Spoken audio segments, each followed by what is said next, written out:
Good morning student. आज आप लोग पढ़ाएंगे पहला चैप्टर है वंदना, यानी पहला चैप्टर नहीं है, आपकी वंदना वैदिक वंदना चैप्टर है जो स्टार्टिंग में हमने आप लोगों को पढ़ाया नहीं था, तो अभी हम पढ़ा रहे हैं आज। ठीक है, देखिए इसमें सरस्वती देवी की प्रार्थना वैदिक वंदना दी गई है। देखिए, तेजोमसी तेजोमयी देही, वीरमसी वीरमयी देही, बलमसी बलमयी देही, ओजोमसी ओजमयी देही। तो क्या है कि बच्चे ना प्रार्थना कर रहे हैं माता से और अपने लिए मांग रहे हैं। तेजोमसी मतलब होता है तेज स्वरूप हो। मई मीन्स मुझे, देई मीन्स दो, वीरमसी मीन्स शक्ति स्वरूप हो, मई मीन्स मुझे, देई मीन्स दो, बलमसी वीरमसी यानी बलमसी यानी बल या सामर्थ्य।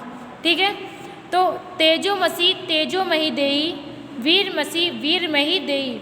कवि कहता है कि बच्चे प्रार्थना करते हुए कह रहे हैं कि हे माँ तेजोमसी तेजोमयी देई, आप तेज स्वरूप हो, तेजोमयी देई, हमें तेज प्रदान करो। वीरमसी वीरमयी देई, आप शक्ति स्वरूपा हो, आप शक्ति स्वरूप हो, वीरमसी मही देई, मुझे शक्ति प्रदान करो। बलमसी बलमयी देई, आप सामर्थ्यवान हो, आप सामर्थ्यवान हो, बलमयी देई, मुझे सामर्थ्य प्रदान करो।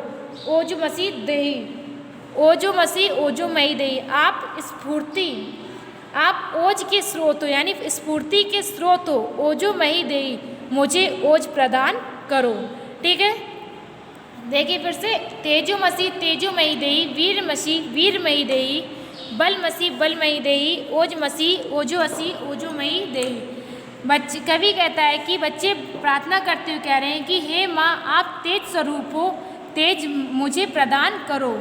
वीरमसी वीरमयी देई, आप शक्ति स्वरूपा हो, हमें शक्ति प्रदान कीजिए। बलमसी बलमयी देई, आप सामर्थ्यवान हो, बलमयी देई, मुझे सामर्थ्य प्रदान करो। ओजोमसी ओजमयी देई, आप ओज के स्रोत हो, हमें भी ओज प्रदान करो। आगे देखिए, पश्येम सरदा सतम, जीवेम सरदा सतम, श्रुणुयाम सरदम सतम, प्रवाम सरदा सतम, अदीना श्यामा सरदा सतम, भूयाश्च सरदम सतात। ठीक है, पश्येत मीन्स देखना होता है, सरदा सतम मीन्स 100 वर्षों तक, जीवेम मीन्स जिए, श्रुणुयाम मीन्स सुने, प्रवाम मीन्स बोले, अदीना मीन्स सामर्थ्य समर्थ, श्यामीस होकर। देखिए अर्थ, पश्येम सरदा सतम जीवेम सरदा सतम। बच्चे कहते हैं कि पश्येम सरदा सतम, हम 100 सालों तक, हे प्रभु या हे माँ हम 100 वर्षों तक देखते रहें। जीवेम सरदा सतम, हम 100 वर्षों तक जीवित रहें। श्रुणुयाम सरदा सतम, हम 100 वर्षों तक सुनते रहें। प्रवाम सरदा सतम, हम 100 वर्षों तक बोलते रहें। अदीना श्यामा सरदा सतम, भूयश्च सरदा सतात। अदीना यानी 100 वर्षों तक हम सामर्थ्यशील रहें और फिर 100 से भी अधिक, हम 100 वर्षों से भी अधिक हम जीवित रहें।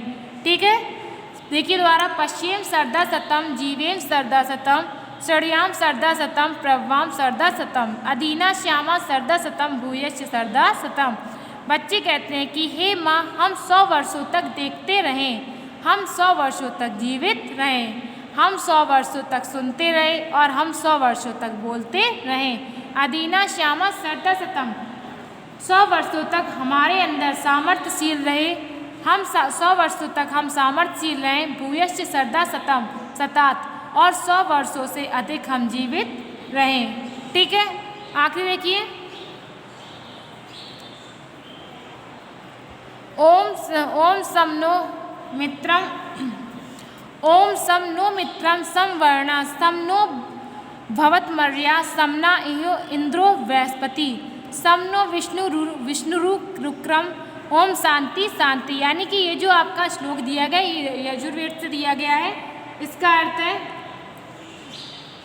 ओम सम नो मित्रम सम वर्णा, हे परमात्मा हमारे लिए सूर्य कल्याणकारी हो, मित्रम समवर्णा, और वरुण हमारे लिए, यानी कि वरुणदेव यानी कि वायुदेव हमारे लिए कल्याणकारी हों। समनो भवत मर्या। आर्यमा देव भी हमारे लिए कल्याणकारी हो। समना इंद्रो बृहस्पति, इंद्र और बृहस्पति भी हमारे लिए कल्याणकारी हो। समनो विष्णु रुरुक्रमा, भगवान विष्णु के विशाल पैर और जंघाएं भी हमारे लिए हमारा कल्याण करें। ओम शांति शांति। हे प्रभु हमें शांति प्रदान करो। ठीक है, फिर से देखिए श्लोक। ओम समनो मित्रम समवर्णा, समनो भवत्वर्या, समना इंद्रो बृहस्पति, समनो वरुण रुरुक्रमा, ओम शांति शांति। बच्चे कहते हैं कि हे प्रभु हमारे लिए सूर्य कल्याणकारी हो, हमारे लिए वायु कल्याणकारी हो। समनो भवत्मर्या, हमारे लिए आर्यमा भी कल्याणकारी हो। समना इंद्र और बृहस्पति, इंद्रदेव और बृहस्पति भी हमारे लिए कल्याणकारी हो। समनो विष्णु रुरुक्रमा, भगवान विष्णु की भुजाएं और जंघा भी भगवान विष्णु के विशाल पैर और जंघाएं भी हमारे लिए कल्याणकारी हो। ओम शांति शांति। हमें शांति प्रदान करो, शांति प्रदान करो, शांति प्रदान करो। ठीक है, ये आपका अर्थ था वैदिक वंदना का। अब इसके बाद हम आप लोगों को आज समझाएंगे संधि। ठीक है, क्योंकि आपका कोर्स कंप्लीट हो चुका है तो दोबारा से रिवीजन हम आज आप लोग करवाएंगे। तो हम आप लोगों को आज समझा रहे हैं संधि। देखिए स्टार्टिंग से देखिए संधि।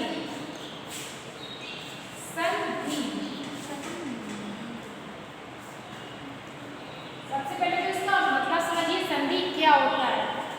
जैसे कि संधि का अर्थ तो आप लोगों को सिंपल से पता होगा कि संधि का अर्थ होता है जोड़ना या मिलना।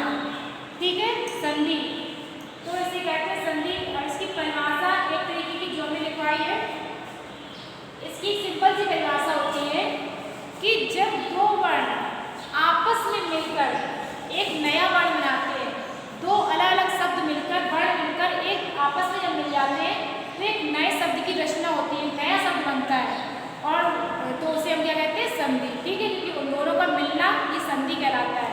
जैसा कि हमने लिख दिया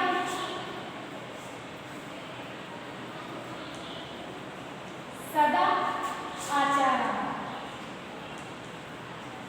ये दो अलग अलग शब्द लिखे हैं। ठीक है, दोनों अपने आप में पूर्ण है। ठीक है, सदा का मतलब भी पता है, आचार का मतलब भी आपको पता है। आचार मतलब होता है आचरण, सदा यानी कि सदैव। ठीक है, ये दोनों शब्द दो शब्द अलग अलग है, पूर्ण है दोनों में। लेकिन जब ये दो शब्द मिलेंगे, ये दो शब्द मिलते हैं तो इससे एक नया शब्द बनेगा और जो नया शब्द बनेगा उसे हम कहेंगे संधि। ठीक है, जैसे कि ये दोनों शब्द नहीं हम मिलाएंगे तो किस तरीके से मिलाएंगे, कहीं से भी तो उठा के जोड़ नहीं देंगे कि आचार को और ये सदा को पीछे लिख देंगे। तो इन्हें मिलाने का भी एक नियम होता है। वो क्या होता है कि जब किसी वर्ड को हम मिलाते हैं, जो शब्द हमारा पहला होता है, पहले शब्द का अंतिम वर्ण और द्वितीय शब्द का प्रथम वर्ण, ये दो शब्द जब मिलेंगे तब नया शब्द बनेगा। ना कि कहीं से भी कुछ भी उठा कर जोड़ दो नया शब्द बन गया, ऐसा नहीं होगा। ठीक है, तो किसी भी चीज को जोड़ने का भी एक तरीका होता है, वो चाहे शब्द हो या हमारा कोई सामान। ठीक है, कहीं से भी नहीं जोड़ेंगे इसे। तो इससे हम क्या करते हैं कि किसी भी चीज को कोई भी शब्द जोड़ के नया शब्द बनाएंगे तो पहले शब्द का अंतिम वर्ण और द्वितीय शब्द का प्रथम वर्ण, ये दोनों वर्ण मिलेंगे तो बनेगा सदाचार। क्या बनाएंगे इसे में लिख दिया सदा। अब यहाँ पे आ का डंडा था, यहाँ पे बड़ा आ है, दोनों मिलाएंगे आ प्लस आ, दोनों मिलेंगे तो क्या बनेगा, आ ही तो बनेगा, आ जाएगा बड़ा आ। तो यहाँ पे सदाचार मिल गया, ये बिना बन गया बड़ा आ सदाचार। ठीक है, नया शब्द यानी कि सदैव जो आचरण किया जाएगा उसे कहेंगे सदाचार। इसे कहते हैं संधि। ठीक है, एक नॉर्मल डेफिनेशन है जो आप लोगों को याद शायद हो गई होगी कि दो या दो वर्णों के मेल को संधि कहते हैं, या फिर दो ऐसे वर्ण, दो अलग वर्ण मिलकर एक नया शब्द बनाते हैं, उसे हम संधि कहते हैं। और किस प्रकार संधि करते हैं, प्रथम वर्ण शब्द का अंतिम वर्ण द्वितीय शब्द का प्रथम वर्ण मिलता है तभी ये संधि होती है। ठीक है, तो ये थी हमारी संधि की परिभाषा। अब इसके बाद हम कहते हैं विच्छेद। ठीक है, संधि विच्छेद बताए जाते हैं ना आप लोगों को, ये तो होगी संधि की परिभाषा। अब हम बताएंगे विच्छेद। विच्छेद का मतलब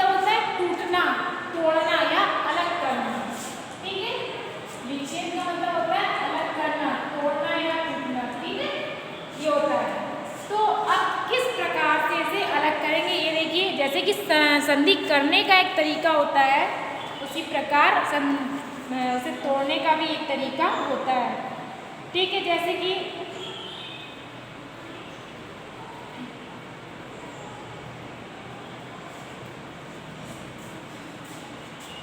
विद्या,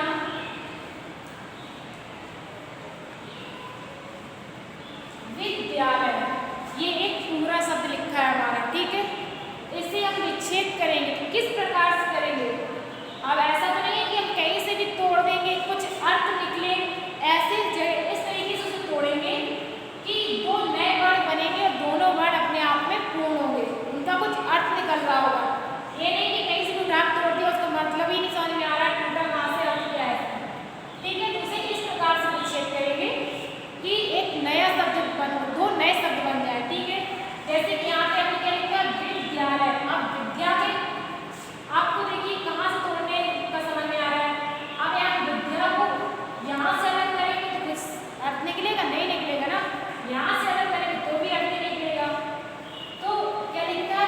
विद्यालय। ठीक है, तो इसे यहाँ से तोड़ेंगे, यहाँ से तो क्या लिखेंगे? विद्या, विद्या निकाल दिया, प्लस क्या बचा? आ लय।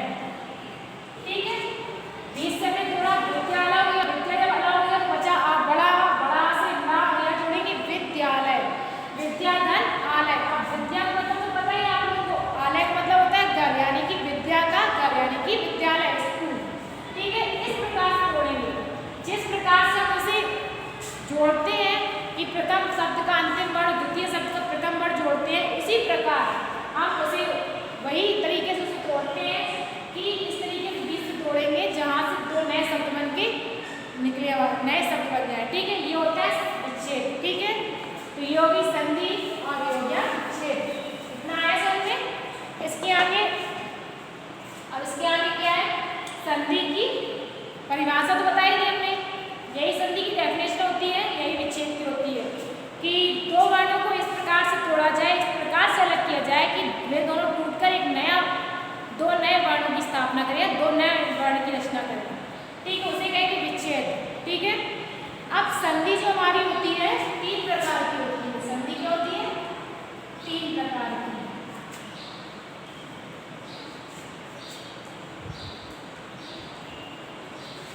संधि होती है हमारी तीन प्रकार की। तीन प्रकार की होती है। सबसे पहला क्या है? स्वर संधि। ठीक है, नंबर दूसरा है व्यंजन संधि। ठीक है, और नंबर तीसरा है विसर्ग संधि।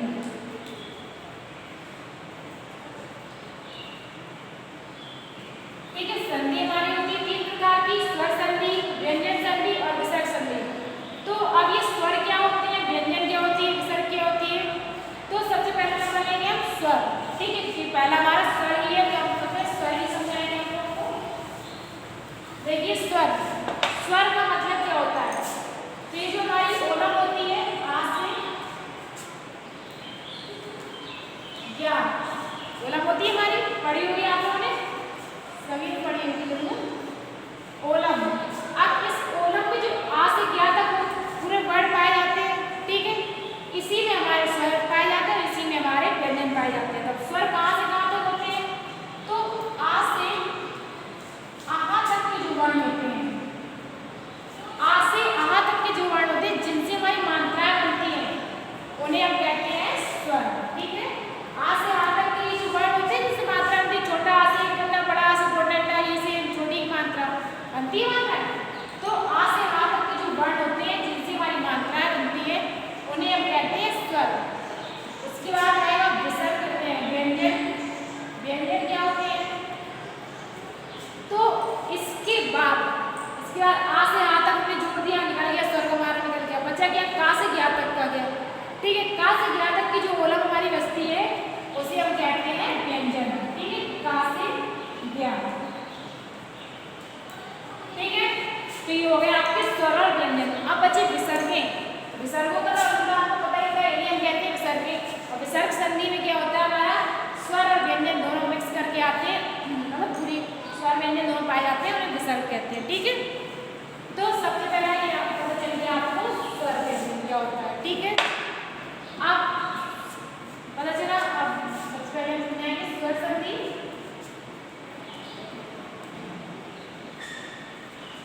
उसे हम स्वर संधि कहते हैं। ये डेफिनेशन थोड़ी सी अटपटी लगेगी हम लोगों को। देखिए दूसरी डेफिनेशन ये है इसकी कि यदि हास्य स्वर से हास्य स्वर के बाद दीर्घ स्वर या हास्य स्वर आए तो वहाँ पे स्वर संधि होती है। ठीक है,